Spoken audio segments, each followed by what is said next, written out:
Good morning, Snowbird gardeners. Are any of you out there snowbirds and gardeners like I am? Do you go to different places in the country and garden? Let me know in the comments. Well, I'm still into this compost stuff, so I figured I'd show you exactly how I do it. I'm not sure how it's supposed to be done, and I've seen many ways that people do it, but this is what's working for me right now, so I'll show you. Okay, I've got one of these barrels going, and you've probably seen this before, but I got these from the waste management department in my county, and they were pretty cheap. They were like $10 or something.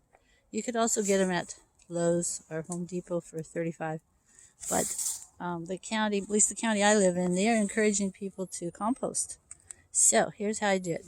Make a little volcano in here, and then I put in my newest scraps, and then I cover it with a little bit of the dirt, compost I guess you call it, dirt, and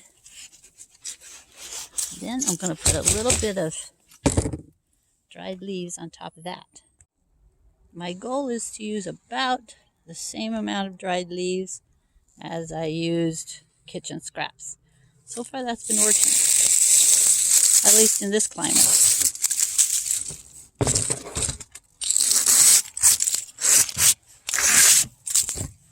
And I just kind of spread those around on top, and let the little critters go to work. I've heard them called the Microherd. It's my Microherd. Tiny little animals that are eating all that yummy stuff and turning it into dirt. Now this is kind of interesting here. In the first bottle I have a mixture of compost, finished kind, like I just showed you. In that bin I was just digging around in, it would be the stuff that's down in the bottom. So it's a mixture of that and a mixture of the native soil on my property, which is very sandy. So it's about a 1-to-1 mixture. And here's what it shows. The very bottom is the sand layer. The next layer is the silt. And this little tiny light colored area here is the clay. Now, the way I understand it is that the sand and the silt is where there's a lot of organic matter. Sand and silt should be about the same amount. And then this clay layer should be about half of that. So it should be 40, 40, 20. 40% sand, 40% silt, organic matter, and 20% clay. So you can see my clay is lacking. Now the way I think I could improve that is if I added some kitty litter. Because kitty litter, just plain old kitty litter, not with anything fancy or any chemicals in it, but just plain old-fashioned cat litter, that would add clay. I'm not sure if I'm going to do that, but we'll see. Now in the other bottle, I put some potting soil. Okay, let's see if I can get it in the shade here where you can see it better. There, I put some potting soil.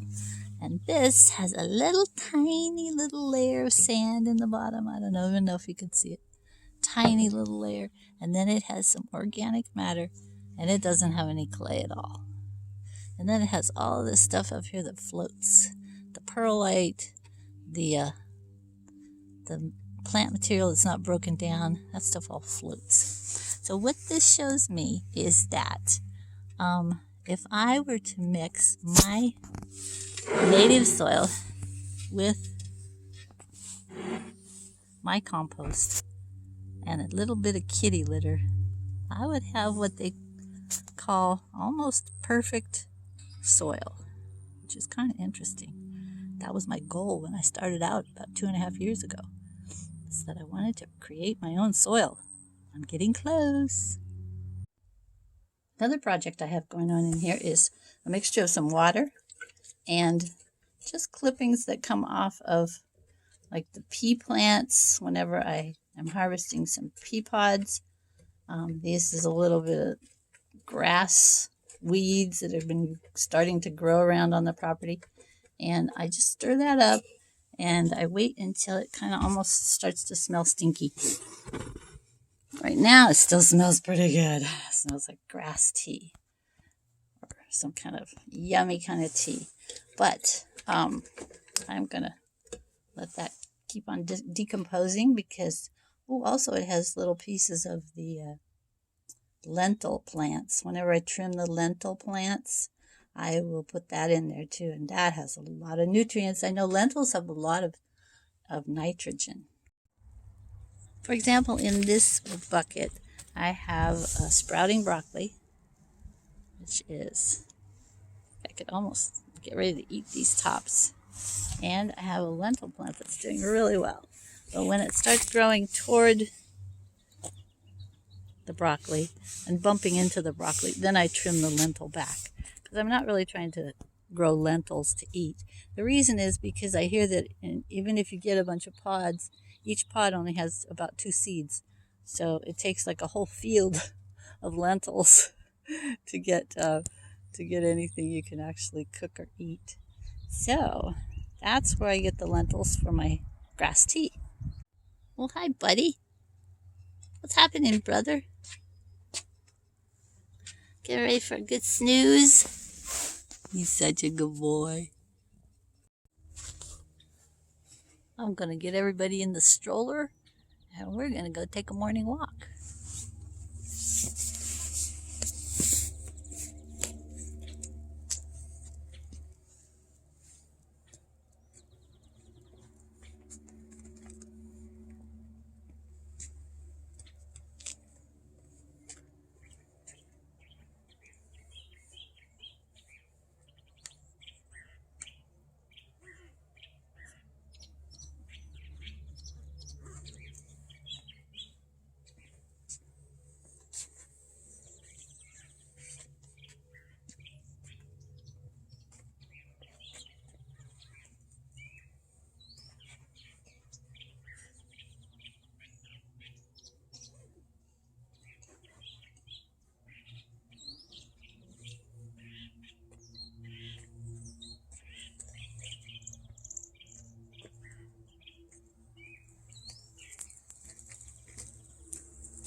I'm so blessed to get to live in this beautiful neighborhood.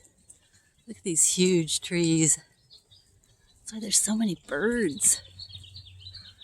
So I've had this place about 25 years. And it's just been a really beautiful spot. As I get down to this end of the block, I can see the snow on Big Bear. See that mountain? Isn't that beautiful? That's where people ski up there. There's a nice resort town. I love how they planted these 2 palm trees together. Isn't that pretty? Walking around the neighborhood, I always see interesting things. Please clean up after your dog. Yeah. Now my dogs, they're safely in their little stroller. Now just to the right of the palm trees, you can see another mountain with snow on it. That's Mount Baldy, up by Wrightwood, also a ski town. I've been up there on a clear day and you could look down at Los Angeles, and the huge buildings in Los Angeles look like tiny little toothpicks way out in the distance. It was so nice.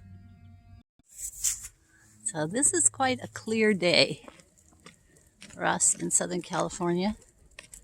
But in January, we get quite a few of these. Got one of the neighbors' houses for sale here. They've been working on it, remodeling, putting on a new roof. Nice. So it's real nice. The POA puts an American flag in the yard of everybody in town who served in the military. And they do that on Veterans Day. So this flag is here because my husband was in the Army and my dad was in the Army. Now here's an even better view from my driveway. On the right is Big Bear, and on the left is Arrowhead, Lake Arrowhead. Beautiful mountain communities. I found some more seeds for these ornamental grasses, and I just plopped them in here under the wood chips. See if any of those would take. Doesn't that look pretty? There's some ornamental grasses along here.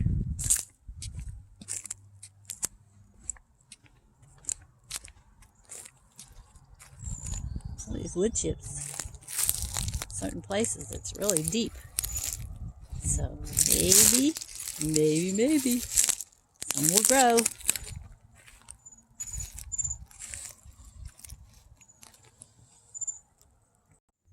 Thank you so much for joining me on my stomping grounds this morning. I hope you have a wonderful day. Jesus loves you. He's the exact image of the invisible God. He'll never leave us or forsake us. He is the King of Kings. I'll see you again next time. Adios. Be sure to like, subscribe, leave a comment, ring the bell. Bye.